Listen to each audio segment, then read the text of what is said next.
Hello F11 members and welcome to the Fundamentals of Post-Production video tutorials for issue 57, September 2016. Now we've had a request from an F11 member to fill in more detail on sharpening. So that's what we're going to look at in depth on both the video tutorials this month. And I want to use this picture in front of you now, shot just last week up in the Derbyshire Peaks district on a beautiful September evening. Gorgeous light, the heather there on the edge, up above Hathersage. Really fabulous evening session, and it's up on Millstone Edge. I want to take you through the processing of this particular image. And we're going to pay particular attention to sharpening as we do so. This is the finished article you see in front of you now, processed all in Lightroom, and I want to talk you through that post-production. Just as I was shooting here, and by the way, if you look at my details up here, you'll see I was using a 24mm lens. It was actually the tilt and shift lens. I used a little bit of drooping tilt there to bring my foreground detail in nice and sharp, and I used a little bit of downshift to keep the rock face vertical, and just as the light was coming to its best, a climber came up here and perched here and started belaying up his pal. So beautiful evening. So let's go back and reset the image, and this is it straight out of the camera, untouched, and as I think you'll see, there's quite a difference. So let's talk about what we're going to do first to this image, and as usual I'm going to look at my details over here, and the first thing that comes to mind is I'm clipping highlights here. There's absolutely no detail in this sky at all, and I'm clipping highlights in the brightest part of it, but I'm pretty confident I can recover those. So I'm going to come with my highlight slider and just move that to the left until I lose the clipping and I start to add a little bit of darkness to the sky there. So that's around about -60. I'm going on highlights. Also looking at the picture here, some of the shadows down here in the woods down below are a little bit dense for me. I'd like to see a bit more detail there. So I'm just going to use my shadows slider to boost the shadows a touch, up to about 28 there. A little bit less, there we go.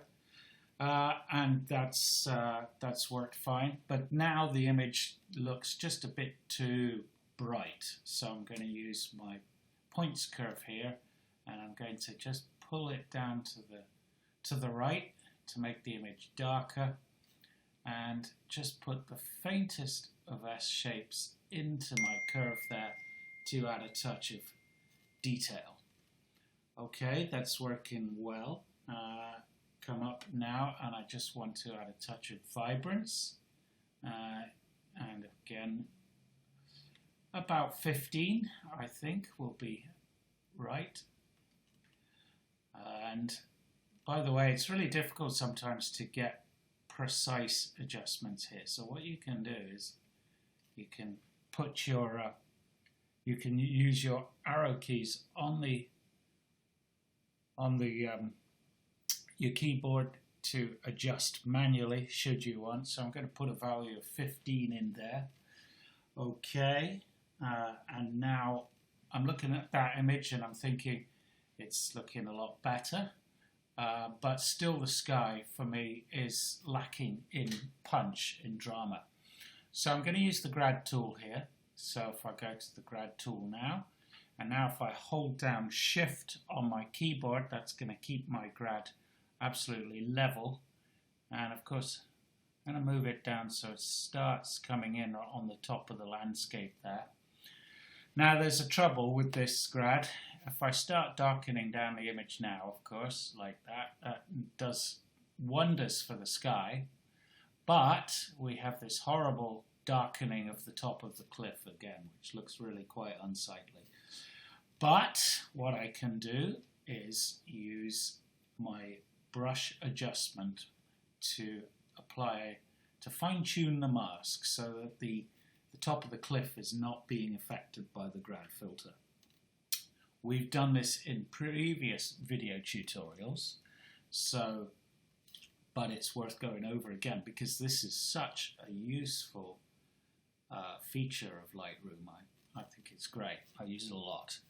Okay, so what I've got now is I've clicked on the Show Selected Mask Overlay, and it's showing the mask as red.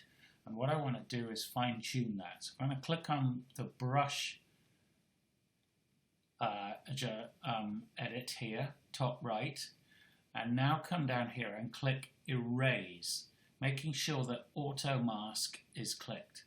And now, here on my screen, you can see my brush. The size of it I can adjust with my square bracket keys on the keyboard.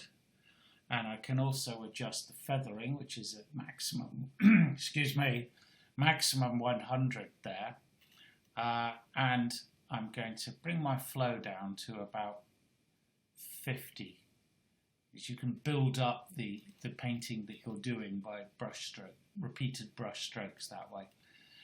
And now I'm going to erase away that mask that is affecting the top of the cliff there. And if I keep doing that, and of course because I've got auto mask selected, what it's doing is it's picking up that hard edge of the cliff top there and only affecting the area I want it to.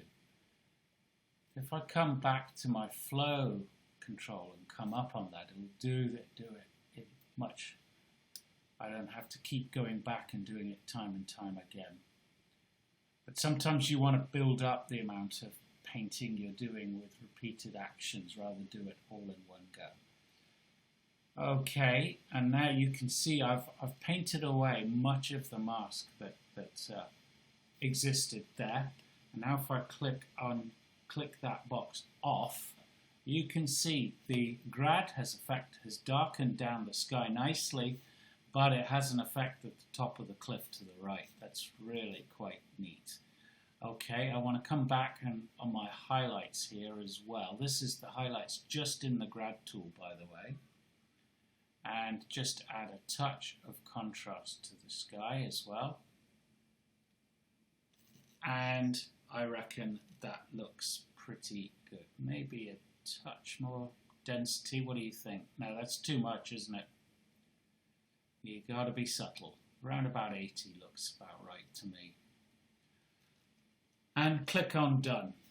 And the picture now, if I compare to where we started, is looking much better, much more mood, much more impact, predominantly because of what we've done with the sky, but we've also optimized the light, the contrast, everything. The picture just is transformed, and I'm really quite pleased with it. But of course, I'm not yet finished because I haven't sharpened the picture. So let's deal with that. By the way, just clicking on this box down here, it says YY. If I click that there, you get the before and after of where you've got to so far with the processing of the image. Now, the thing to remember with sharpening is that all images need sharpening. All digital images need sharpening. Why is that a good question? Predominantly because they are made up of pixels, which are in effect dots or blocks. And sometimes those blocks don't quite form into an orderly line where you get a distinct edge in a picture. So we come down here now to the detail section of the develop module, and if I click on this drop down menu here, it opens up a little window there, and I can zoom into a particular section, And what I need to do is apply sharpening. Now, what is sharpening? First of all, rather than use this little box here, I'm going to go in on a section of the picture here. And I've gone in massively, actually. Well, first of all, let's look at it one-to-one. That's the image viewed at 100%. And this is the image viewed at 3 times magnification. By the way, I have a 1.6 second exposure there. So the rock climber himself sat there on the cliff tops is not, could be possibly a bit of movement with him. But looking at the rocks here in 1-to-1 magnification, everything looks reasonably sharp. If I take out all sharpening, you can see the image looks fine. It's just not quite got the bite that we would like. And if I go into 3 times magnification, 300% magnification, you can see there's a distinct softness to the image. Now, this is not because I didn't get my depth of field right, or I didn't get my focusing right, or or the lens isn't up to scratch. It's merely a function of digital images. All of them need some degree of sharpening. The big question is, how much? And we're going to address that thorny question in part 2. So I'll see you back here shortly in part 2 of the fundamentals of post-production.